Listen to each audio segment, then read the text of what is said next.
மங்களபுரம் என்றொரு கிராமத்தில் வேந்தன் என்ற ஒரு சந்நியாசி வாழ்ந்து வந்தார். அவர் ஒரு இரக்க குணமுடையவர்.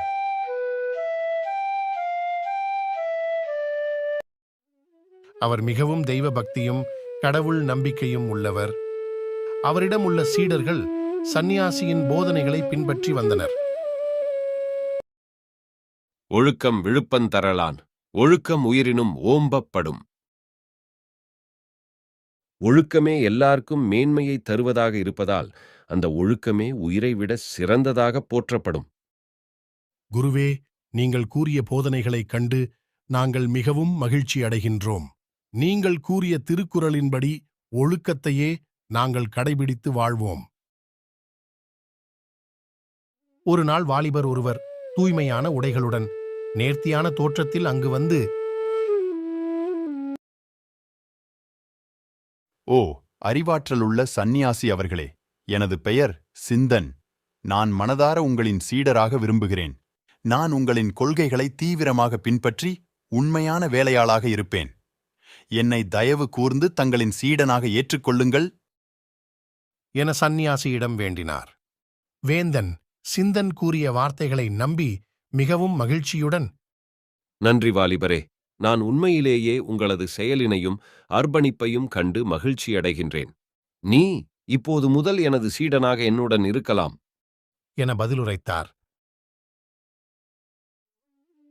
சிந்தன் ஆடைகளை துவைத்து சுத்தம் செய்தும் அவருக்கு வேண்டிய உணவுகளை தயார் செய்தும் அவர் உறங்குவதற்கு படுக்கையினை ஏற்படுத்தியும் வந்தார். மேலும் சந்நியாசி தூங்கும்போது விசிறியால் வீசி அவருக்கு பணிவிடைகள் செய்தும் வந்தார். சிந்தனின் இந்த செயல்கள் சந்நியாசிக்கு மிகுந்த சந்தோஷத்தை ஏற்படுத்தியது. நாட்கள் சென்றன. வேந்தன் புகழால் மிகுந்த செல்வந்தரானார். இதற்கு காரணம் சிந்தன் என்கிற உண்மையான சீடர்தான் காரணம் என தவறாக நம்பினார்.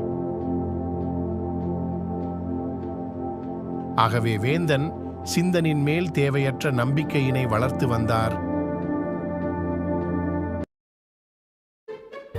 ஒரு நாள் அருகிலுள்ள ஒரு கிராமத்தின் தலைவர் சந்நியாசி வேந்தனுக்கு தங்களது கிராமத்தில் நடைபெறவுள்ள விழாவில் மக்களுக்கு போதனை வழங்க வர வேண்டும் என அழைப்பு விடுத்தார். மங்களபுரம் என்ற ஒரு கிராமத்தில வேந்தன் என்ற ஒரு சந்நியாசி வாழ்ந்து வருகிறாராம். அவர் போதனைகள் நன்றாக கூறுவாராம். நாம் அவரை நமது ஊருக்கு வர வைத்து அவரிடம் ஆசி பெற வேண்டும். சிந்தன் என்னை பக்கத்து கிராமத்தில் போதனை கூறுமாறு அழைப்பு விடுத்திருக்கிறார்கள். நாம் இருவரும் அந்த கிராமத்திற்கு செல்ல வேண்டும். அந்த அழைப்பை ஏற்று வேந்தனும் சிந்தனையும் தன்னுடன் அழைத்துக் கொண்டு அந்த கிராமத்திற்கு புறப்பட்டார். செல்லும் வழியில் வேந்தன் தம்மை தூய்மைப்படுத்தி புத்துணர்வு செய்து கொள்ள அங்கே ஓடும் நதியினில் குளிக்க முயன்றார். நான் நதியில் குளிக்கும்போது எனது துணிகளையும் செல்வமுள்ள மூட்டைகளையும் பத்திரமாக பார்த்துக்கொள் என கூறிவிட்டு நதிக்கு சென்றார்.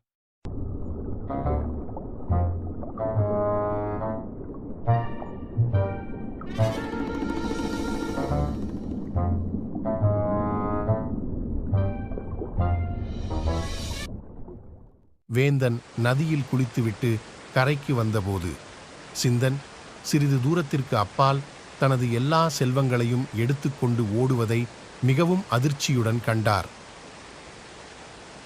அப்போதுதான் சந்நியாசிக்கு சிந்தன் இந்த வாய்ப்புக்காகத்தான் இத்தனை நாட்கள் காத்திருந்து தம்மை ஏமாற்றிவிட்டான் என்பதை அறிந்து மிகவும் வருத்தமடைந்தார்.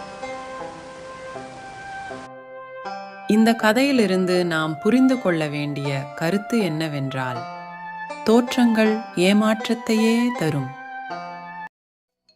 மறக்காம சப்ஸ்கிரைப் பண்ணுங்க.